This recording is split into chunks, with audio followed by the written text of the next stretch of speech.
Your Eminence, you welcomed us so graciously, and you thanked all of us who have had any role at all in the Fortnight of Freedom. But now it falls to me to express the deep gratitude of all of us for your leadership and for all that you did to bring us together this afternoon in this beautiful liturgy. Thank you so very much, Cardinal.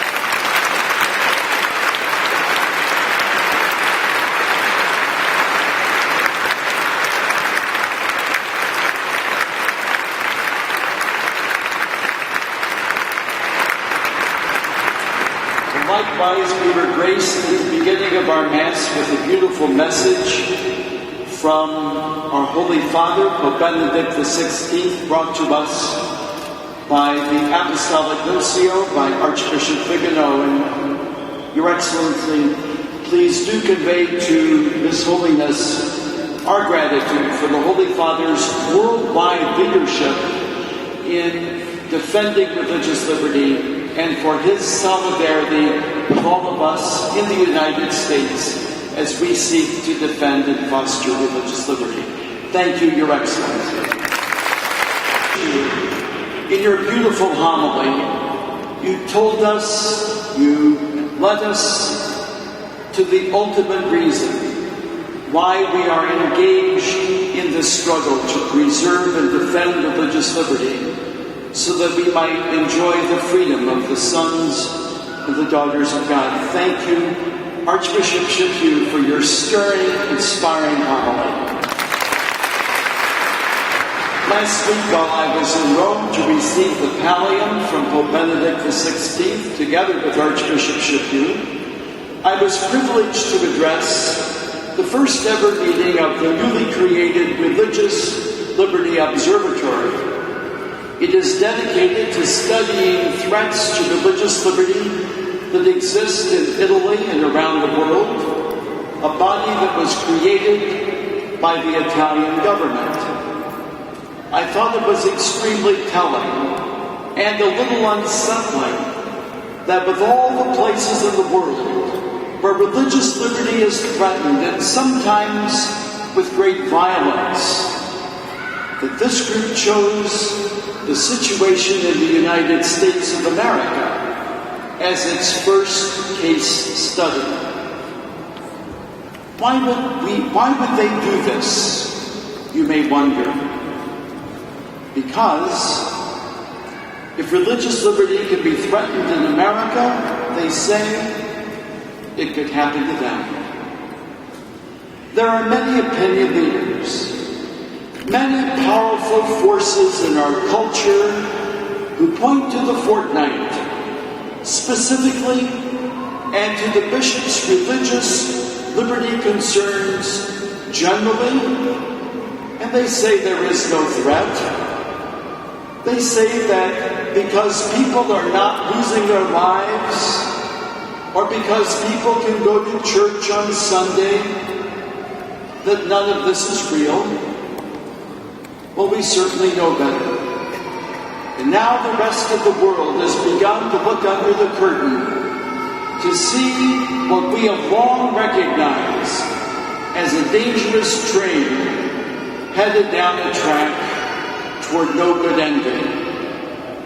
As chairman of the U.S. Bishops' Ad Hoc Committee on Religious Liberty, I was there, one might say, when the Fortnight for Freedom was born.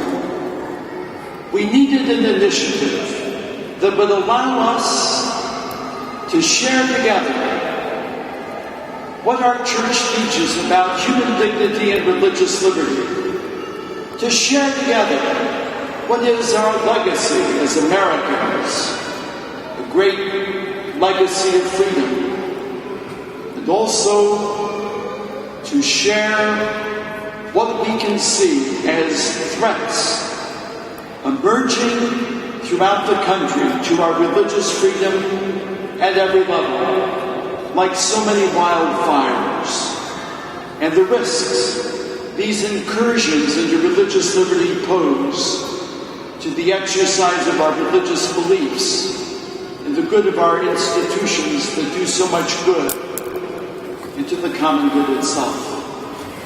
So we developed the Fortnight of Freedom, an initiative rooted in prayer and reflection and education.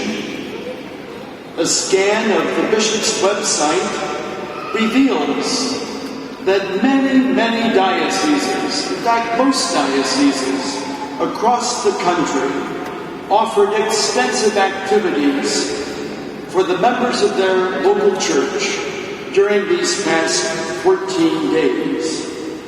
In Baltimore, I was privileged to celebrate the opening Mass on June the 21st, and although I'm new in Baltimore, people tell me that they cannot recall a time when the Basilica was that full and that energized. That was just leading up to what we see today, an overflow crowd at this beautiful and extremely large basilica with people standing outside. And all of us simply represent hundreds and thousands of our fellow citizens, and many more besides, who are praying for the preservation of our religious liberty. And so in speaking with other bishops, the Fortnight for Freedom has indeed seemed to be a great success. Each of us now has a responsibility to do our part to defend religious liberty for ourselves and for our children and their children, for our church and for other churches, for people of faith and for people of no faith at all, and for love of our nation. We bishops are prepared to lead, but this is much bigger than the bishops. We feel the presence of millions of Catholics at our side, and we draw strength and we draw courage from your witness.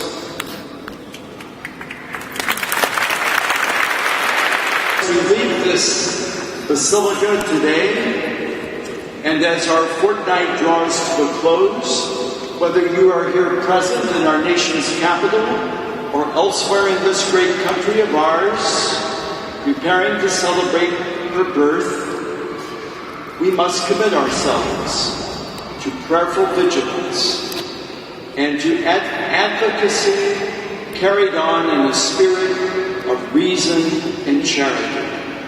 And we must commit ourselves to continued unity. Now, this is probably one of the very few times when you will be told to use your iPhone or other mobile device in church. But I would like to really encourage those who have not yet done so to participate in our texting campaign. And you do it simply by texting the word freedom or libertad in Spanish to 377 377.